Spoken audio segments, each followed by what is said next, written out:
High বন্ধুরা, কেমন আছো? আজ আমি খুব সকাল সকাল দেখো উঠে গেছি। মেয়ে স্কুলে গেছে, আজকে এক্সাম লাস্ট আছে। আর তোমাদের সাথে আজকে একটা নতুন জিনিস শেয়ার করবো, যেটা আমি কিনেছি। এটা তোমাদের অনেকের বাড়িতেই হয়তো আছে। আমি যে কথাগুলো এখন ভয়েস ওভার দিয়ে বলছি সেগুলো আগেও বলেছি, কিন্তু আমার গলা খারাপের জন্য সেগুলো পুরোপুরি শোনা যাচ্ছিল না।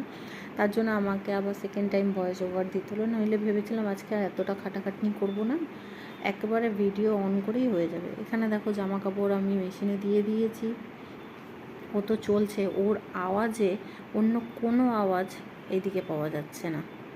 এদিকে নিচেও পড়ে আছে, রান্নাঘরে এসে দেখলাম এই অবস্থা, পড়ে রয়েছে। ওটা দেখি কি করা যায়। এখানে দেখো নিচে আমার এত জামা কাপড়, 4 দিন ধরে আমি জামা কাপড় ধুতে পারিনি, তো মেশিন চলছে আর এখনও নিচে কিছু পড়ে রয়েছে। এদিকে চলে আসলাম অন্য রুম দিয়ে বাইরেটা দেখতে, যে বাইরের হাল কি বেহাল হয়ে পড়ে রয়েছে। দেখো না বাইরে পরিষ্কার করা যাচ্ছে না কোনো কিছু, অনবরত বৃষ্টি লেগেই রয়েছে, পড়েই চলেছে। আমার আর ভালো লাগছে না, সব জায়গা যেন স্যাঁতস্যাঁতে হয়ে যাচ্ছে। আর নিচে থাকি তো পোকামাকড়ের খুব ভয়।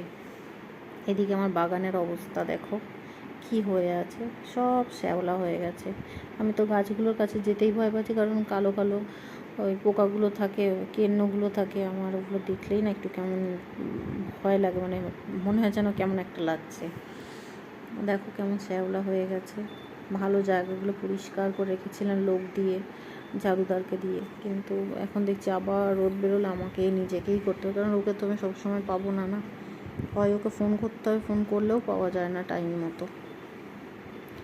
তো এইদিকে দেখে কান্নাও পাচ্ছে, তাই ভাবলাম ঢুকে যাই ঘরের ভিতর।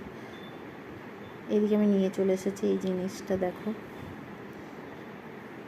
আমি এটাই বলছি কিন্তু, যে আমি এটা নিয়ে এসেছি, খুলছি, তোমাদের সাথে এটা শেয়ার করছি। দেখো একটা ইলেকট্রিক কর্পূরদানি এনেছি।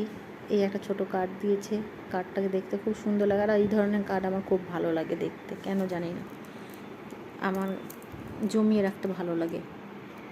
এই যে এটা নাইট ল্যাম্পেরও কাজ করবে, আবার কর্পূরেরও কাজ করবে। এর আগে আমার দুটো ছিল, কাঠের ছিল, কিন্তু